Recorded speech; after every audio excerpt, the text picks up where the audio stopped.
IPL 2026 సమరానికి తెర లేవకముందే మైదానంలో సెగలు పుడుతున్నాయి. రాజస్థాన్ రాయల్ యువ సంచలనం వైభవ్ సూర్యవంశీ చెన్నై సూపర్ కింగ్స్ ను ఉద్దేశించి చేసిన వ్యాఖ్యలు ఇప్పుడు క్రీడా లోకంలో చర్చనీయాంశమయ్యాయి. గత సీజన్ ఫలితాలను గుర్తు చేస్తూ ఈసారి కూడా చెన్నైని మట్టి కరిపిస్తామని ధీమా వ్యక్తం చేయడంతో ఇరు జట్ల అభిమానుల్లో ఉత్కంఠ నెలకొంది.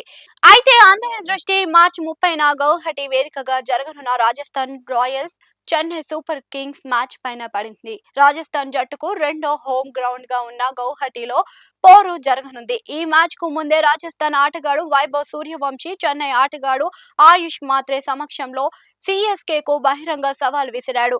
సమాన్ అవార్డుల కార్యక్రమంలో భాగంగా జరిగిన ఒక చర్చ కార్యక్రమంలో వైభవ్ సూర్యవంశీ ఆయుష్ మాత్రే పాల్గొన్నారు. వీరి ఇద్దరు అండర్-19 క్రికెట్ లో కలిసి ఆడిన స్నేహితులే అయినప్పటికీ ఐపీఎల్ వేదికగా మాత్రం ప్రత్యర్థులుగా మారారు. ఈ క్రమంలో వైభవ్ మాట్లాడుతూ, నేను రాజస్థాన్ జట్టులోనికి వచ్చినప్పటి నుంచి చెన్నై జట్టులో వరుసగా 2 సార్లు ఓడిపోయింది.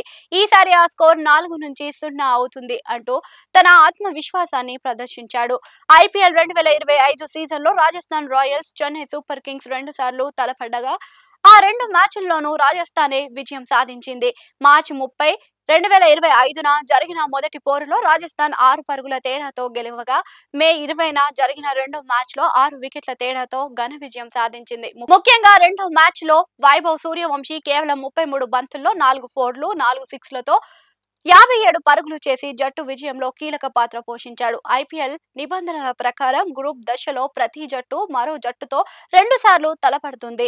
గత ఏడాది సాధించిన 2 విజయాలకు తోడు ఈ ఏడాది కూడా 2 మ్యాచ్లలో గెలిచి మొత్తం 4-0 ఆధిక్యతను సాధిస్తాము అని వైభవ్ ధీమా వ్యక్తం చేస్తున్నాడు. ధోని మార్గదర్శకత్వంలో నడిచే చెన్నై సూపర్ కింగ్స్ ఈ సవాలుకు మైదానంలో ఎలా సమాధానం చెబుతుందో చూడాలి.